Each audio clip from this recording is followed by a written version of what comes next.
Hello friends, welcome to TrendTech Guide. Today I'll show you how to check response on Google Form. Over here I am in Google. Now on the top right you'll find apps and go to the Google Forms. Okay, for now I'll open this form. You can see here this is my form which I have recently created, and over here you will see response and 2. That means 2 responses have been made on this form.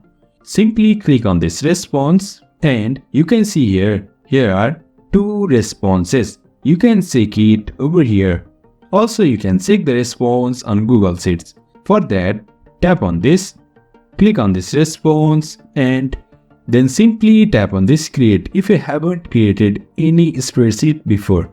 You can give the name, you can give any name. I have given name as survey response and create. If you have already created the spreadsheet, then you can simply go over here and select the existing spreadsheet. Now I haven't created, so I'll create one. So you can see here is the response which I got from the form.